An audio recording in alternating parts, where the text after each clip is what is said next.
Good morning. आज हम start कर रहे हैं नया chapter and this is called wave optics. ठीक है ना। ऑप्टिक्स दो तरह के होते हैं, एक फॉर्म था रे के फॉर्म में और दूसरा था वेव के फॉर्म में। आज हम लोग वेव ऑप्टिक्स स्टार्ट कर रहे हैं।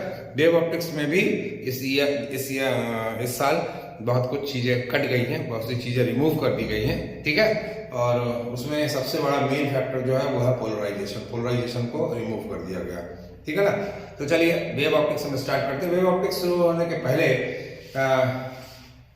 वेव के बारे में नेचर बताने के पहले न्यूटन साहब आए और न्यूटन साहब ने ये कहा कि जो मीडियम है, जो हमारा यूनिवर्स है, उस यूनिवर्स में जितने भी मीडियम्स हैं वो मीडियम में एक्चुअली जो पार्टिकल्स हैं उस पार्टिकल का नाम हमने कॉर्पस्कल्स दिया।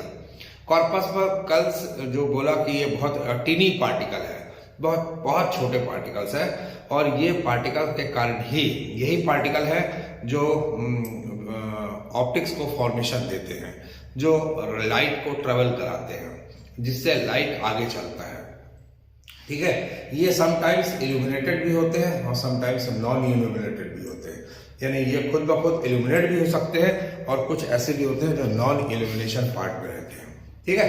दूसरी चीज इन्होंने ये बोली कि ये जो पार्टिकल्स है, ये पार्टिकल्स की स्पीड मीडियम में कम होती है और एयर में ज्यादा नहीं, मीडियम में ज्यादा होती है और एयर में कम होती है। उल्टा बोला इन्होंने कि मीडियम में ज्यादा होता है और एयर में कम होता है। बाद में इसका प्रैक्टिकल करके ये देखा गया, बाद में ये देखा गया, जैसे जैसे आगे स्टडी हुई, स्टडी के बाद ये देखा गया कि भाई ये तो उल्टा है, मीडियम में स्पीड कम है और पार्टिकल की स्पीड ज्यादा कहाँ है, लाइट की स्पीड कहाँ ज्यादा है, एयर। तीसरी चीज जो एक और चीज हमने बताई कि जितने भी हमको कलर्स दिखाई देते हैं वो all the colours can be seen by different size of the particle के डिफरेंट साइज होने के कारण ये हमको ये अलग अलग कलर्स दिखाई देते। तो उन्होंने वेवलेंथ का नाम नहीं दिया, उन्होंने कहा size of the particle is completely dependent on the colours of this one. ठीक है ना। लाइट रे जो इस तरह से लाइट जो हमको चारों तरफ से फैला दिखाई देता है, बोले कि ये इल्यूमिनेटेड ऑब्जेक्ट है। इन इल्यूमिनेटेड ऑब्जेक्ट के ऊपर जब लाइट गिरता है, जब लाइट फॉल होता है तो दीज लाइट स्कैटर्ड, वो लाइट को स्कैटर्ड कर देते हैं और जब स्कैटर्ड कर देते हैं तो इसलिए हमको चारों तरफ लाइट दिखाई देता है। ठीक है। उन्होंने अपने इस कॉर्पस्कल्स थ्योरी से रिफ्लेक्शन और रिफ्रैक्शन को समझा दिया, बट लेकिन आगे बहुत सारे ऐसे थे फिनोमिना, जैसे इंटरफेरेंस हम पढ़ेंगे। इंटरफेरेंस हमको नहीं समझ में आता, हमको ये नहीं समझ में आ रहा कि इंटेंसिटी कैसे बढ़ गई। ठीक है। अगर हम इस रूम में बहुत सारे बल्ब जला दिए, ठीक है, तो उसकी इंटेंसिटी कैसे बढ़ गई, वो उनके पास एक्सप्लेनेशन का कोई जरिया नहीं था। दूसरी चीज ये कि अगर हमको लाइट में ये कलर्स दिखाई दे रहे हैं, स्प्रेड्स हो रहे हैं, वो कैसे हो रहा, वो भी उनको वो समझा नहीं पाए। और दूसरी चीज ये कि जैसे दरवाजे के कॉर्नर से या हमारे इस रूम में, जैसे अभी आपको इस रूम में लाइट दिखाई दे रहा है, there is no bulb and no tube light is on, कोई भी ट्यूबलाइट और कोई भी बल्ब ऑन नहीं है और उसके बावजूद भी यहाँ लाइट दिखाई दे रहा है। क्यों? क्योंकि कॉर्नर से लाइट कट के बाहर से लाइट अंदर आ रही है। तो बाहर से लाइट अंदर आ रही है तो वो कॉर्नर से कट कैसे गई? That is phenomena of diffraction. ये डिफ्रैक्शन फिनोमेना क्यों हो रहा है? धूप में हम जाते हैं तो हम सनग्लास पहन लेते हैं, सनग्लास पहने तो उसकी इंटेंसिटी कुछ गिर जाती है, तो आखिर उसको उस फिनोमेना को कहा जाता है पोलराइजेशन। पोलराइजेशन का फिनोमेना कैसे हुआ, ये अपने कॉर्पस्कल से उन्होंने इसको एक्सप्लेन नहीं कर पाए। ठीक है। उसके बाद फिर वेव थ्योरी आई। तो चलिए सबसे पहले हम लिख लेते हैं न्यूटन्स कॉर्पस्कुलर थ्योरी। तो सबसे पहले आप लिखोगे न्यूटन्स कॉर्पस्कुलर थ्योरी। ठीक है। तो चलिए पॉइंट वाइज लिखते चलिए।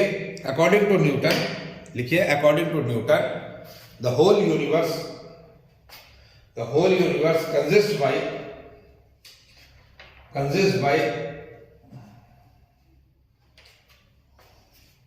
tiny particle which is completely weightless,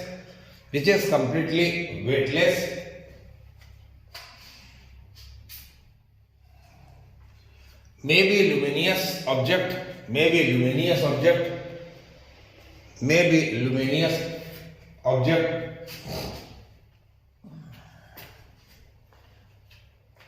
spread in whole universe which are known as corpuscles.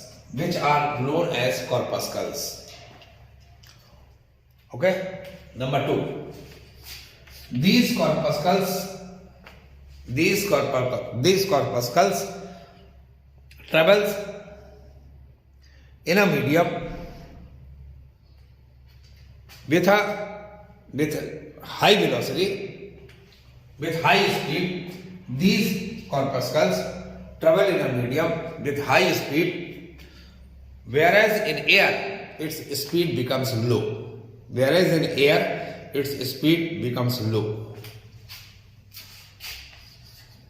Number 3, the size of the corpuscles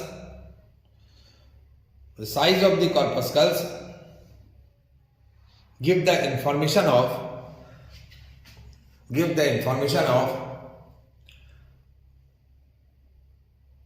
color of substance. Give the information of colors of light, different colors of light.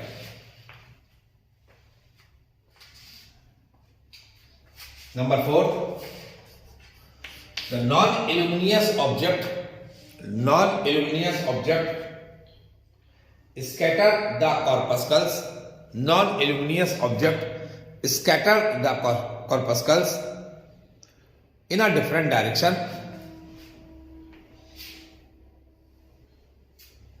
which allow us to see those objects, which allow us to see the other object,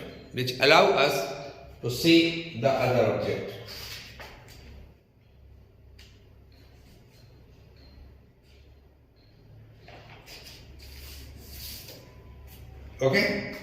चलिए, now इसके बाद ये 4 point काफी है Newton's कॉर्पस्कल्स के, और भी बहुत सारे पॉइंट है लेकिन अपन को उसको मतलब नहीं. उसके बाद एक साइंटिस्ट आए, उनका नाम था हाइगन.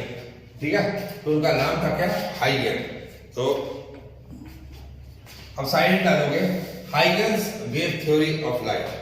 उनका था Huygens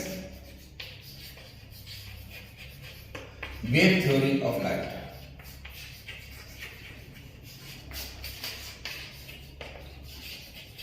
okay, Huygens wave theory of light. तो हाइगन ने सबसे पहले अपनी वेव थ्योरी क्या दी, जरा उसको बात सुनना.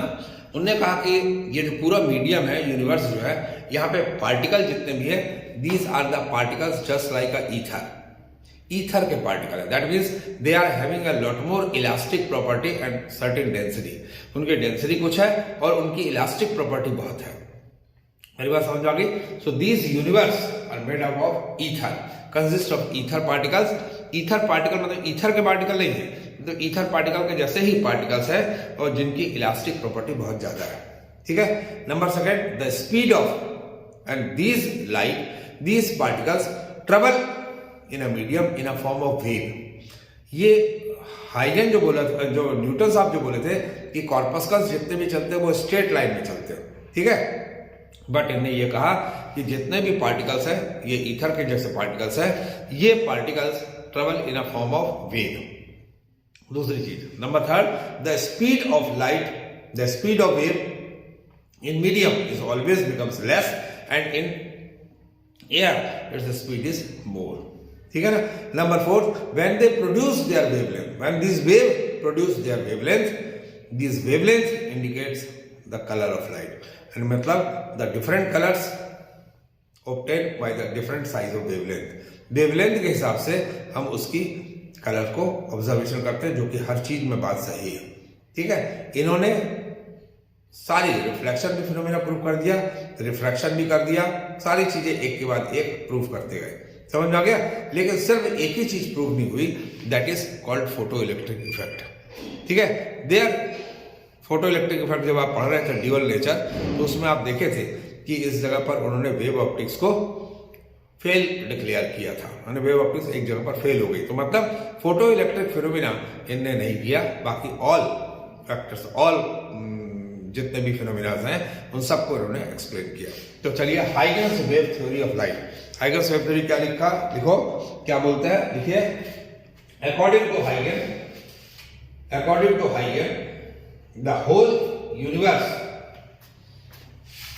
universe filled with homogeneous medium, just like a luminous ether,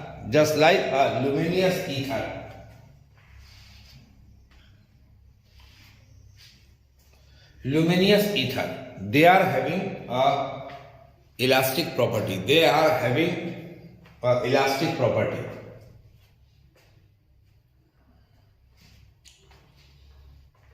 ठीक है, number 1. Number 2, the speed of नहीं, नंबर 2 लिखो, ऐसा स्पीड मत लिखो. Number 2, the motion of ether particle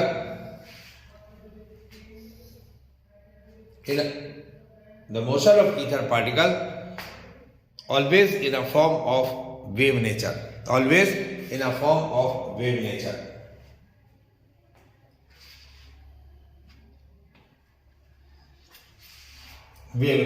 Number 3, the speed of this wave in medium is always be less than the speed in air.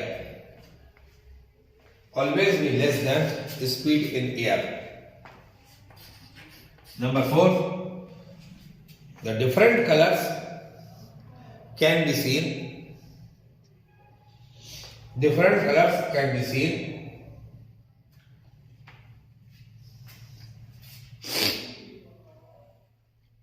by the different wavelength of these waves.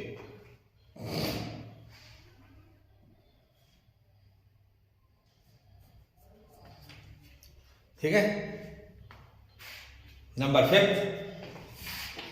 these waves are sometimes longitudinal and sometimes transverse in nature. Okay, चलिए, ये था wave theory of Huygens wave theory of light के हाइगन की wave theory क्या बोली. ठीक है. अब हाइगन ने अपनी इस थ्योरी बोलने के बाद उनसे जब पूछा गया कि अच्छा आप वेव को बना के दिखाइए, मीडियम में वेव कैसे बनेगा, तो ही हैज एक्सप्लेन्ड कि देयर आर मेनी पार्टिकल्स. यहाँ पे बहुत सारे पार्टिकल हैं मीडियम के अंदर बहुत सारे पार्टिकल हैं. बोले कि वेव कौन सा कहलाएगा? Those particles which are vibrating in a same phase. Phase आपको मालूम है, क्लास 11th में आपने पढ़ा था, y is equal to a sin omega t. Equation कुछ ऐसे भी आए थे आपके पास. इक्वेशन ये भी आया था, y is equal to a sin omega t plus ax. ये भी फॉर्मूला रहा आपके पास, इक्वेशन था. ठीक है. This is called phase. This is also called phase. ठीक है ना. वो ये फेज है, ये वेव के हैं. This is wave velocity. ठीक है, angular velocity. This is the displacement of the wave. अगर कोई वेव ऐसे ट्रेवल कर रहा है तो उस वेव का यहां से यहां तक जो डिस्प्लेसमेंट होगा दैट इज कॉल्ड एक्स. ठीक है. अगर वेव का पार्टिकल यहां है, यहां है, यहां है, तो उसका डिस्टेंस हर जगह अलग अलग होगा. तो दिस इज एक्स. ये हर जगह आ रहा है. ठीक है, हर जगह अलग अलग आ रहा है. This is x1, we can take x2, we can take x3. ठीक है ना. तो हमारे पास डिस्टेंस अलग अलग आ रहा है. तो वेव में जितने भी पार्टिकल्स हैं उन पार्टिकल का डिस्प्लेसमेंट ये दिखा रहा है x. What is k? K is called wave number, that is called given by k is equal to 2 pi upon lambda, है ना. यानी k डिपेंड करता है किसके ऊपर? वेवलेंथ के ऊपर. तो ये सारे के सारे वेव के फेस है. तो बोल रहा कि अगर कोई वेव इस फेस में वाइब्रेट कर रहा है, किसी का फेस ये है, तो वो सारे के सारे वो पार्टिकल जो सबके सब ओमेगा टी फेस पर वाइब्रेट कर रहे हैं. Those particle which are vibrating in a same phase. Those particle, suppose करो एक पार्टिकल ये है, एक पार्टिकल ये है, वाइब्रेट कर रहा है. एक पार्टिकल ये है, सपोज ये पार्टिकल सेम फेस में, सपोज ये पार्टिकल सेम फेस में, suppose this particle is vibrating same face. तो बोले इनको लेकर, जो पार्टिकल सेम फेस पर वाइब्रेट कर रहा है उनको लेकर अगर मैं कोई एक लाइन खींचूं, ठीक है, तो this is the arc that is called it's a wave. ये इसका वेव कहलाएगा. समझ आ गया? जो भी मीडियम में जो भी फर्स्ट पार्टिकल होगा, मतलब सोर्स के बाद जितने भी, अगर कोई सोर्स है, दिस इज द सोर्स, और इस सोर्स के बाद जितने भी पार्टिकल्स है, उस पार्टिकल में जहां जहां पर पार्टिकल्स का वाइब्रेशन सेम होगा, उस पार्टिकल के वाइब्रेशन को सेम वाइब्रेशन वाले पार्टिकल को लेकर अगर मैं एक आर्क ड्रॉप कर दूं, so that is called wave, first wave, and that is called wave front, पहला वेव को कहा जाएगा। तो अगर मीडियम में मैं कहीं पर भी वेव बनाया, अगर मैं इसको इस स्ट्रक्चर में वेव दिखाया, या इस स्ट्रक्चर में आपको ये वेव दिख रहा है, तो इस वेव के ऊपर जितने भी पार्टिकल्स होंगे, all the particles, they are all vibrating in a same phase. जब ये पार्टिकल सेम फेज पर वाइब्रेट कर रहे हैं, तो इसको कहा जाएगा वेव फ्रंट। वेव फ्रंट वही पार्टिकल, वही वेव फ्रंट, उसी को कहा जाएगा जिस वेव के ऊपर सारे पार्टिकल जो है वो सबके सब कैसे वाइब्रेट कर रहे हैं, सेम फेज पर वाइब्रेट कर रहे हैं। मेरी बात समझ आ गई? तो सबसे पहले अब अपन लिखेंगे वेव फ्रंट। तो आप लिखिए साइड हेडिंग वेव फ्रंट। तो लिखेंगे हम सबसे पहले डेफिनेशन वेव फ्रंट। लिखिए, a wave front is the locus of all the particles. A wave front is the locus of all the particles of a medium. A wave front is the locus of all the particles of a medium which are in a same phase of a vibration. Which are in a same phase of a vibration. Which are in a same phase of vibration at any given instant. किसी भी समय पर, किसी भी क्षण पर particle जब same phase पर जो लोग वाइब्रेट कर रहे हैं, उनसे लेकर जो आर्क तैयार हुआ, that arc is called wave front.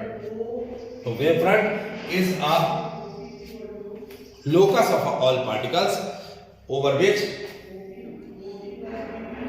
All the particles are vibrating in a same phase, है ना, at given instant, this is called wave front. समझ आ गया? तो वेव फ्रंट क्या मैंने बोला, वेव फ्रंट को आप अपने लैंग्वेज में कैसे समझोगे, वेव फ्रंट को आप अपने लैंग्वेज में समझोगे कि अगर जितने भी वेव होंगे, जितने भी वेव हैं, इस वेव के उसको वेव फ्रंट कहा जाएगा जिसमें प्रेजेंट जितने भी पार्टिकल्स हैं, उस एट एनी इंस्टेंट, किसी भी टाइम पर वो सारे के सारे पार्टिकल सेम फेज पर वाइब्रेट कर रहे हैं। ठीक है ना? Let this particle is vibrating like this, let this particle vibrating like this, ऐसे वाइब्रेट कर रहे हैं, ऐसे वाइब्रेट कर रहे हैं। ठीक है, ये पार्टिकल, तो अगर ये पार्टिकल इस डायरेक्शन में यहां जा रहा टी टाइम पर, यहां पे दूसरा पार्टिकल यहां जा रहा, तीसरा पार्टिकल ये जा रहा, तो जितना इसका डिस्प्लेसमेंट है, सबका डिस्प्लेसमेंट यही होना चाहिए सेम टाइम पर, टी टाइम पर सबका डिस्प्लेसमेंट यही होना चाहिए। मेरी बात समझ आ गई? अगर ये पार्टिकल पहला, दूसरा, तीसरा, चौथा, पांचवा, छठवां, सातवां, आठवां, नौवां, 9 पर पार्टिकल है, 9 पार्टिकल अगर यहां से ये पार्टिकल यहां से 1 सेंटीमीटर का डिस्प्लेसमेंट किया, तो ये भी 1 सेंटीमीटर का डिस्प्लेसमेंट करेंगे उसी टाइम पर। समझ आ गया? So therefore all the particles are displacing in a same phase. Finger को अगर हम ले ले और इस फिंगर में अगर मैंने इसको ऐसे डिस्प्लेस किया, तो ये यहां है, ये अभी यहां है, तो ये सेम फेज नहीं हुए। सेम फेज में क्या होगा, सब के सब सेम टाइम पर उतना ही डिस्प्लेसमेंट कर रहे हैं, तो तब हम उसको क्या कहेंगे, वेव फ्रंट। उससे जो वो पार्टिकल के लोकस से जो बनेगा, उस पार्टिकल को लेकर अगर हम जो बनाएंगे लोकस, तो that is called wave front. ठीक है, अब वेव फ्रंट में कुछ बहुत सारे तरीके से होते हैं। सबसे पहला आता है स्फेरिकल वेव फ्रंट। तो टाइप्स ऑफ वेव फ्रंट लिख लीजिए, टाइप्स ऑफ वेव फ्रंट। अच्छा, दूसरी चीज ये कि जितने भी वेव फ्रंट रहेंगे, ध्यान रखना, जितने भी वेव फ्रंट रहेंगे उसमें पार्टिकल्स ऐसे प्रेजेंट है। मैंने ऐसा पार्टिकल दिखा दिया, तो पार्टिकल का वाइब्रेशन का डायरेक्शन ये है, दिस इज द डायरेक्शन, ये हमेशा इस सरफेस के परपेंडिकुलर होगा। हमेशा ध्यान रखना कि जो पार्टिकल है, वो पार्टिकल वेव जब भी बनेगा, उस पॉइंट के ऊपर बन रहा है, ध्यान रखना, उस पॉइंट के ऊपर उसका डिस्प्लेसमेंट दिखा रहा है। इस पॉइंट के ऊपर ये पार्टिकल का डिस्प्लेसमेंट अगर देखा जाए तो इसके ऊपर ये परपेंडिकुलर है, इसके ऊपर ये परपेंडिकुलर है, ठीक है, इसके ऊपर ये परपेंडिकुलर है, ठीक है, इसके ऊपर ये परपेंडिकुलर है, ऐसा है। तो इस हिसाब से अगर हम देखें तो इससे हम एक रे बना सकते हैं, ऐसा बना सकते हैं। इसको हम पीछे खींच लिए, इसको मैं ऐसे पीछे खींच लिया, इसको मैं ऐसे पीछे खींच लिया, इसको ऐसे खींच लिया। तो अगर कोई भी वेव फ्रंट है, उसमें से रेस का डायरेक्शन हमेशा आउटवर्ड होगा, यानी कॉन्वेक्स सरफेस से ये बाहर निकलेगा।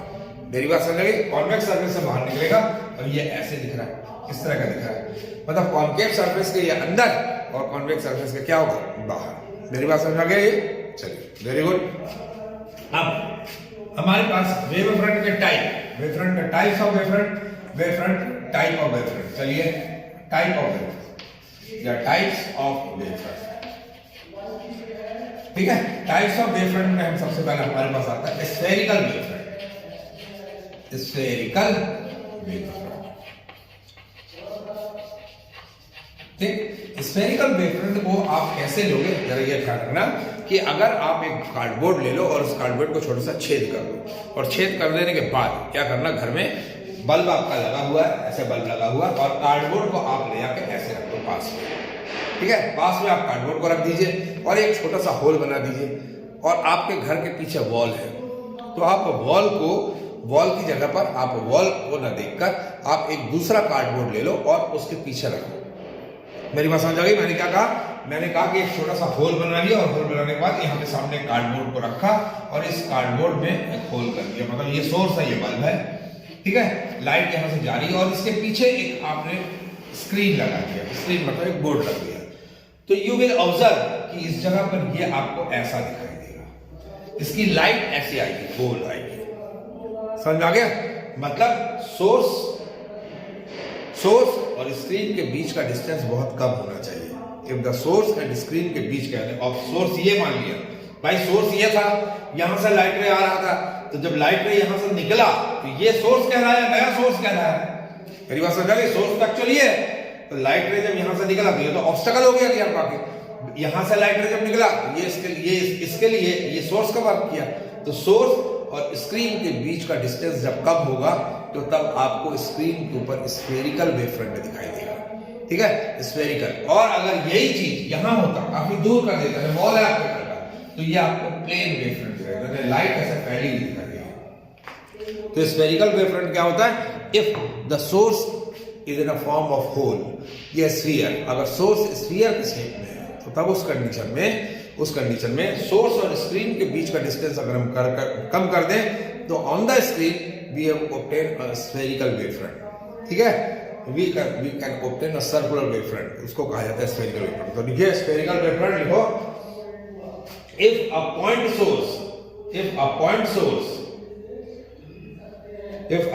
Source is kept in front of screen and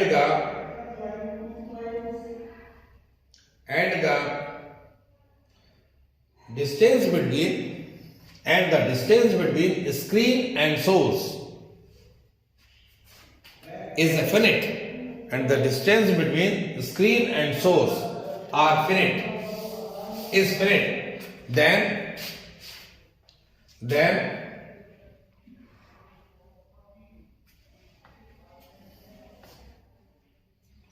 on a screen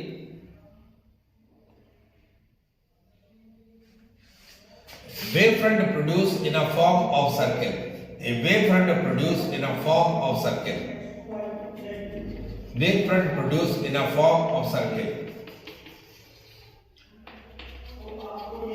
This wavefront is called spherical wavefront. This wavefront is called spherical wavefront.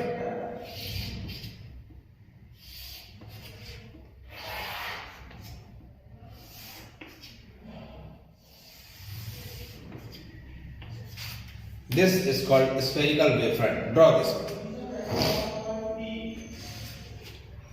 Spherical wavefront की कंडीशन क्या है, सोर्स को कैसा होना चाहिए, एक पॉइंट के फॉर्म में होना चाहिए, होल के फॉर्म में होना चाहिए। ठीक है, नंबर दूसरा सिलेंड्रिकल वेवफ्रंट।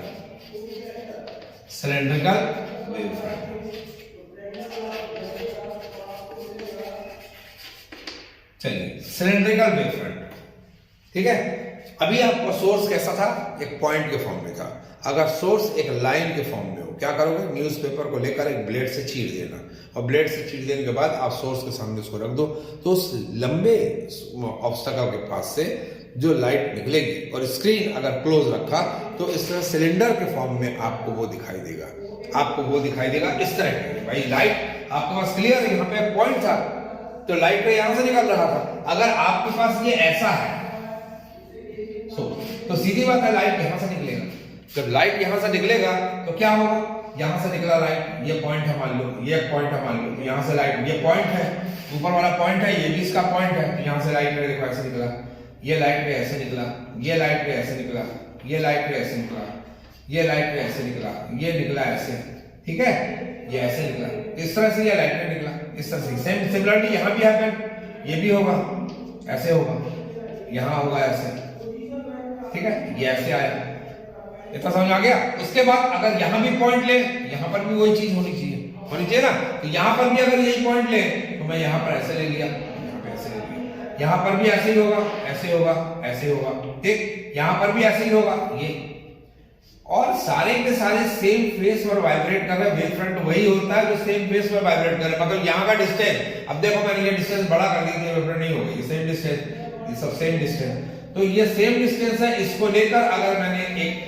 ऐसे बना दिया तो ये तो ऐसे आ गया, ये इस फॉर्म में आ गया, यानी ये कैसा आ गया, सिलेंड्रिकल फॉर्म में आ गया, मतलब सारे के सारे ऐसे हो गए, सारे के सारे सिलेंडर ऐसे, तो मतलब ये वेव फ्रंट बना कैसे, ये वेव फ्रंट अगर एक्चुअल में बना है कैसे, एक्चुअल में बना है इस तरह के बहुत सारे स्फीयर को लेकर क्लोजली अगर देखा जाए तो ये ऐसे बना होगा, ये ऐसे रहा होगा, ये ऐसे आया, मेरी बात समझ गई, ये ऐसे आया, सारे के सारे पार्टिकल ऐसे वाइब्रेट कर रहे हैं, यहाँ पर भी वही हुआ होगा, यहाँ पर भी ऐसे ही है, ये ऐसे वाइब्रेट कर रहे हैं, ठीक है। तो मतलब अगर देखा जाए स्फेरिकल वेव फ्रंट कैसे बना, स्फेरिकल वेव फ्रंट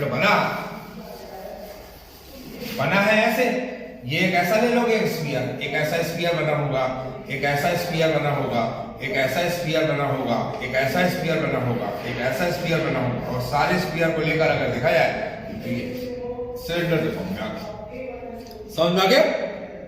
तो सिलेंड्रिकल वेव फ्रंट कैसे बना, इसको ऑन अ पिक्चर हम कैसे दिखाते हैं, उसको हम ऐसे दिखा दिए कि ये ऐसे है, ये ऐसे है,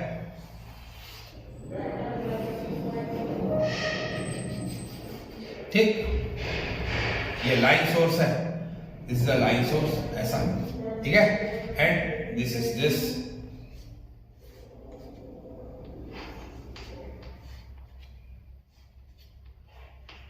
ऐसे कर दिया,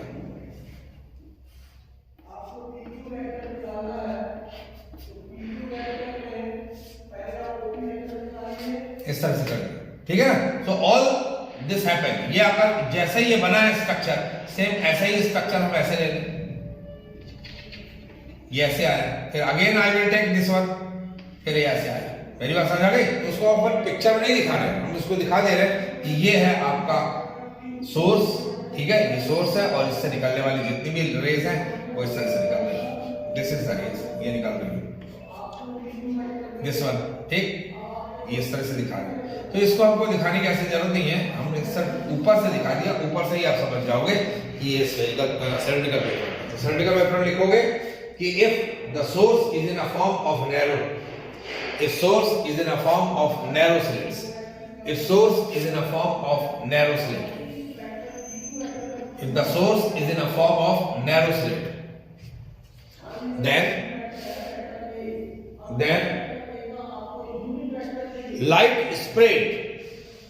light spread from all narrow slit, light spreads from all narrow slits in a same phase with a same instant, in a same phase at a same instant. Hence,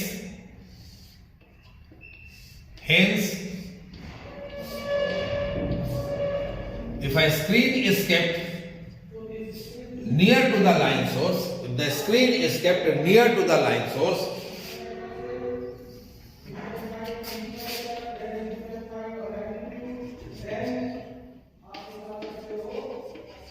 near to the line source, then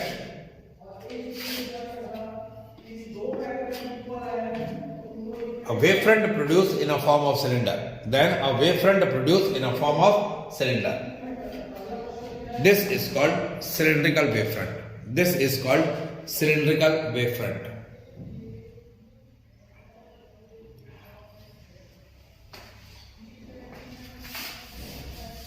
This is called cylindrical wavefront. Diagram बना लीजिए।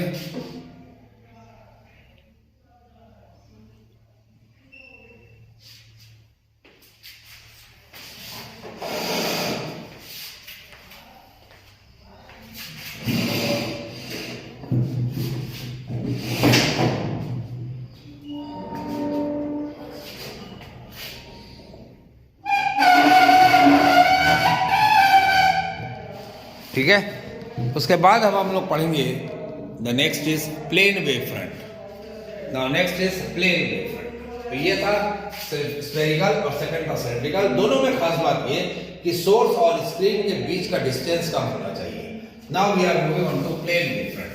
सो this is plane wave front. Next is called plane wave front.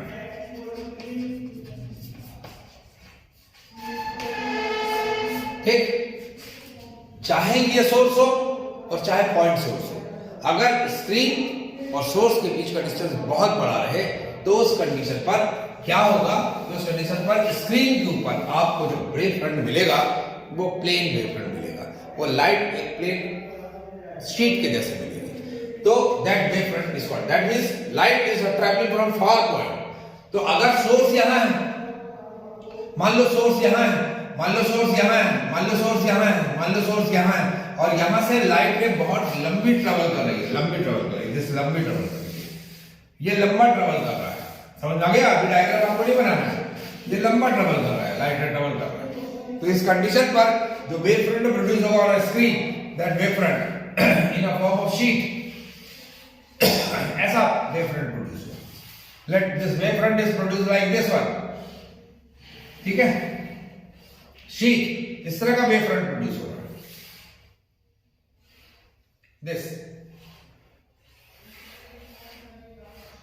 ऐसा wave front produce हो रहा है।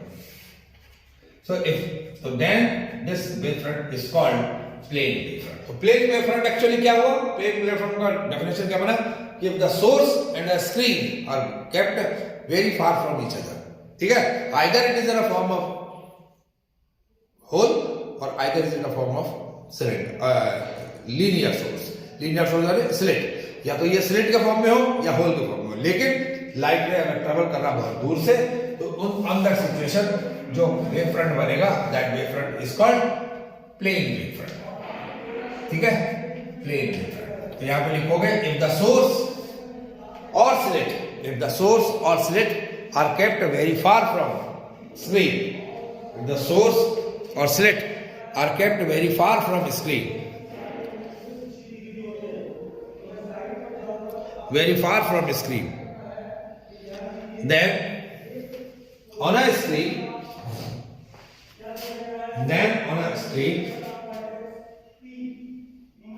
light appears in a form of slit, light appears in a form of sheet, then this wavefront is called plane wave front. ये diagram आप बना लीजिए plane wave front का। ठीक है ना, this is the diagram for plane wave front. Plane wave front better है you do like this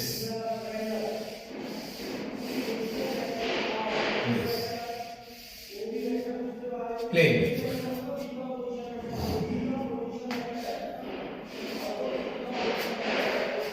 ठीक है, चलिए, तो ये तीन तरह के आपको वेव फ्रंट हुए, एक है स्फेरिकल, एक है सिलेंड्रिकल और तीसरा है प्लेन वेव फ्रंट। ओके, तीनों ही चीज में एक ही चीज आपको मिलेगी कि जो भी वेव फ्रंट बन रहा है, यानी जहां भी पार्टिकल का डिस्प्लेसमेंट हो रहा है उस सरफेस के परपेंडिकुलर होगा। यहां भी पार्टिकल का डिस्प्लेसमेंट अगर ऐसे हो रहा तो इस सरफेस के परपेंडिकुलर है।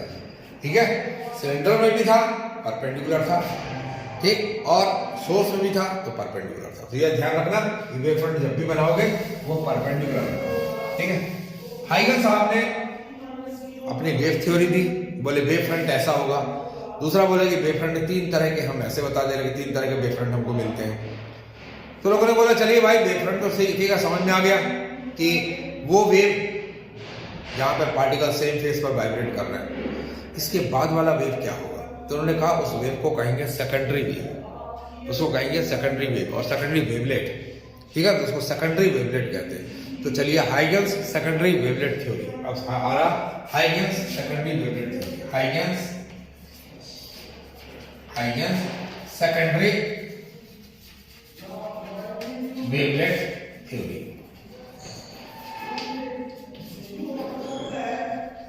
ठीक है, इसको बहुत अच्छे से तैयार रखोगे क्योंकि ये सेकेंडरी वेवलेट थ्योरी बहुत इंपॉर्टेंट है। तो हाइगन्स, चलिए आते हैं सेकेंडरी वेवलेट थ्योरी, ठीक है ना। अब हाइगन्स की सेकेंडरी वेवलेट थ्योरी क्या बोल रही है, जरा हम ये देखें। उन्होंने कहा कि भाई वेव फ्रंट के ऊपर जितने भी पार्टिकल हैं, these particles are vibrating on a same phase. बोले ठीक, यहां पर जितने भी पार्टिकल्स हैं, all the particles are vibrating in a same phase.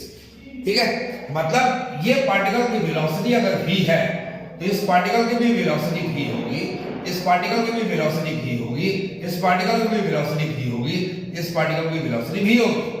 मेरी बात समझ आ गई? Let these particles are p1, p2, p3, p4 and p5। मैंने ये 5 पार्टिकल ले लिए, ठीक है ना, और इन सब सारे पार्टिकल की वेलोसिटी क्या है, सेम। ठीक है, एट द सेम टाइम हर कोई सेम डिस्प्लेसमेंट करना चाहिए, तभी सेम फेस होगा। तो अगर स्पीड इज इक्वल टू हम लेते हैं distance upon time, so distance is equal to vt, यानी ये पार्टिकल अगर vt डिस्टेंस कवर करेगा, so this is will be also covered vt distance, it is also vt, it is also vt and vt। ठीक है, तो उन्होंने कहा इस vt डिस्टेंस को लेकर अगर मैं एक सर्किल ड्रॉ करूं, इस vt डिस्टेंस को लेकर अगर मैं एक सर्किल ड्रॉ करूं, तो ये सर्किल ऐसा बना दिया, तो इसने भी ऐसे ही बना दिया।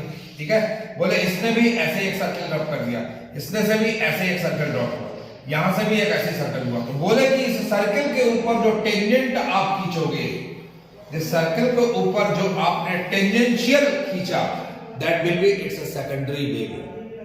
ये इसका क्या कहलाएगा, सेकेंडरी वेव। मेरी बात समझ में आ गई? तो उन्होंने कहा कि अब सेकेंडरी वेव मतलब उनका कहने का मतलब ये है कि जितना भी वेव फ्रंट में जितने भी पार्टिकल्स हैं, they particle behave like a new source. ये पार्टिकल अब नया सोर्स का बिहेव कर रहा है। तो इसने अपना एक वेव प्रोड्यूस किया, इसने अपना एक वेव प्रोड्यूस किया, इसने अपना एक वेव प्रोड्यूस किया, और सारे वेव को मिलाकर अगर आप देखेंगे तो ये जो मिलेगा उसको हम कहेंगे सेकेंडरी वेव थ्योरी। ये जैसे जैसे जैसे से दूर जाता जाएगा, अब आप देखोगे ये अगर यहां से गया तो यहां का पार्टिकल जो है वो सेम फेस में वाइब्रेट करेगा, तो अब जब वेव बनेगा तो वो ऐसा बनता जाएगा। तो आप जैसे जैसे दूर जाते जाओगे, एक कंडीशन ऐसी आएगी कि स्क्रीन के ऊपर दिस बिकम्स लाइक दिस, यानी particle this is p1, this is p2, this is p3, this is p4, this is p5, यानी इसका ये ऐसा बनेगा, ठीक है, इसका ये ऐसे बनेगा, इसका ये ऐसे बनेगा, इसका ये ऐसे बनेगा, यानी ये इस तरह का वेव आपको दिखाई दिया, यानी प्लेन वेव फ्रंट दिखाई दिया। तो बोले ये आगे जाते जाते जाते जाते ये आर्क पहले ऐसा था, फिर ऐसे हो गया, फिर ऐसे हो गया, क्यों? क्योंकि ये बड़ा होता जा रहा है, जैसे जैसे ये बड़ा होता जाएगा धीरे धीरे धीरे ये एपर्चर इसका बड़ा होता जा रहा है। देखो इसका एपर्चर कब था, अगर इसके पहले अगर कोई पार्टिकल होता तो पहला पार्टिकल तो होता तो वो तो यहाँ का ही होता, ठीक है ना। तो यहाँ पर अगर करोगे इस जगह पर तो और ज्यादा आर्क मुड़ जाएगा, और ज्यादा मुड़ जाएगा। मेरी बात समझ आ गई? तो ऐसे करते करते करते करते एक कंडीशन ऐसी आई है कि स्क्रीन के ऊपर हमको फाइनल वेव फ्रंट एक स्ट्रेट फॉर्म में मिलेगा। ठीक है, तो सेकेंडरी वेव का मतलब क्या हुआ? सेकेंडरी वेव में वही हुआ कि वेव फ्रंट के ऊपर जितने भी पार्टिकल हैं वो सबके साथ फ्रेश सोर्स का बिहेव करते हैं। नंबर 1। नंबर 2, उन पार्टिकल के वाइब्रेशन को लेकर, उन पार्टिकल के वाइब्रेशन से जो उनका डिस्टेंस बना, उस डिस्टेंस को लेकर अगर मैं एक सर्किल ड्रॉ करूं तो उसके ऊपर खींचा गया जो भी आर्क कहलाएगा वो सेकेंडरी वेव कहलाएगा।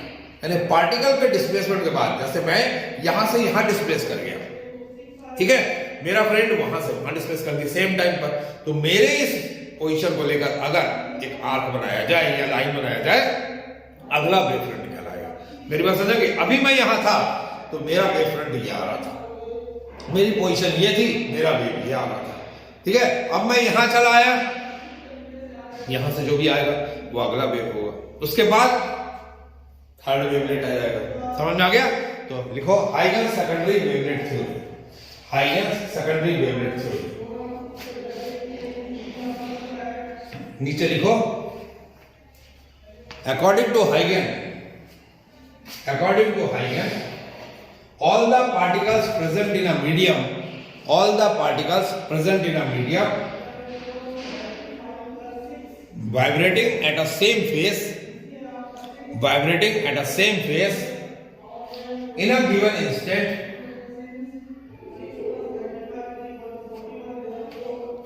given instant is called wavefront.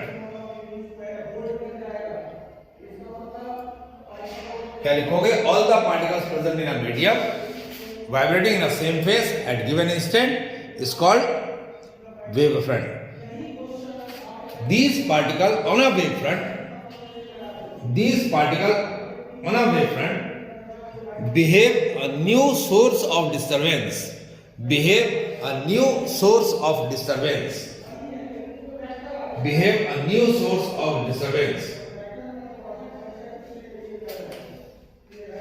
Which spread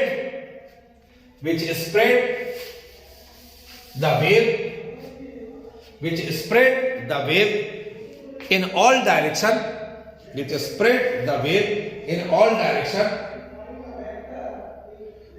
speed of light in medium.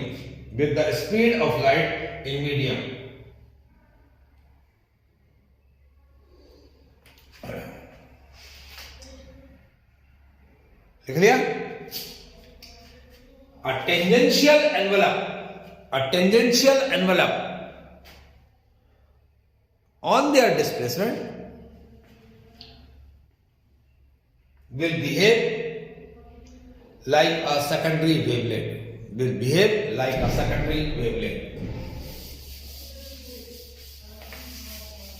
Paragraph change करो. Consider there is a source S.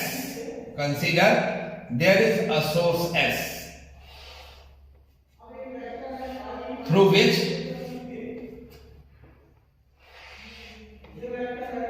wave spread in all direction. Diagram देखते जाना, समझते चलना, ठीक है ना? Let at any instant there is a wavefront AB.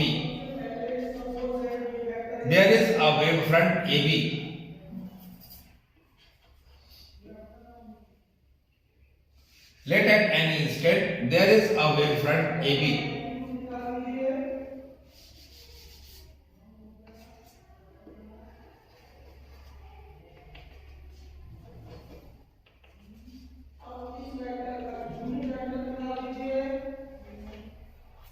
Over which the position of particles are P1, P2, P3, P4, P5.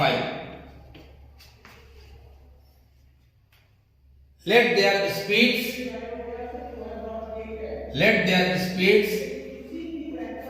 in all direction is V. Let their speed in all direction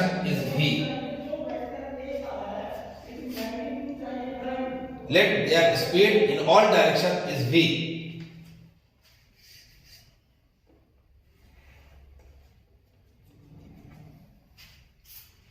ठीक है? By taking the distance VT,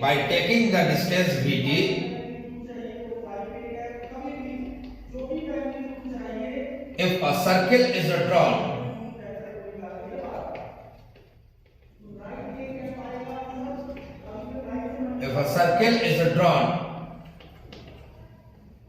around these particles,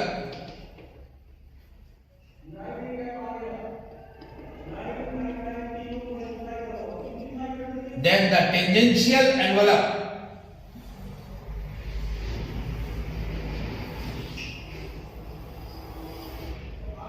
A1 B1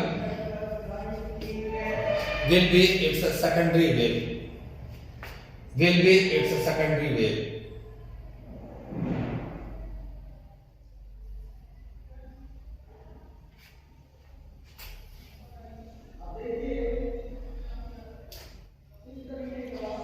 a secondary wave. देख लिया? If this wave spread in a forward direction, then after covering a long distance,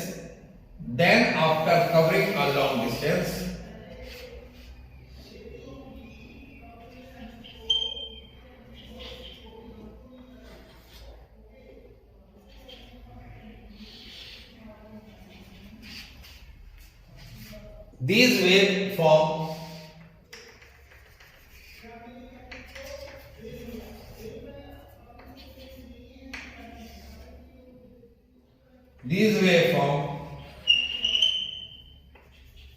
a plane wavefront.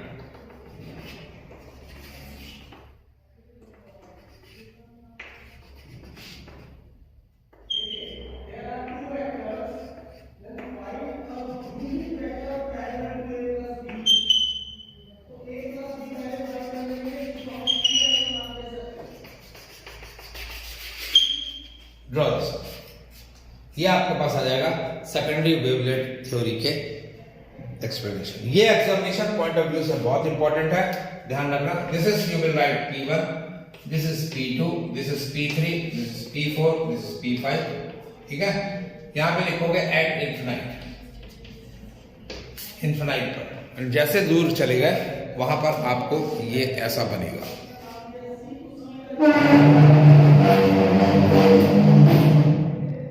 This is, मैंने खिसका दिया थोड़ा,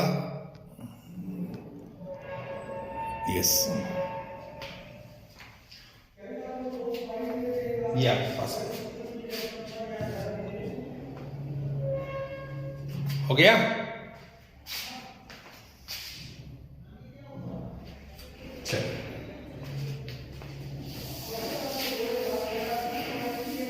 चलिए, now next is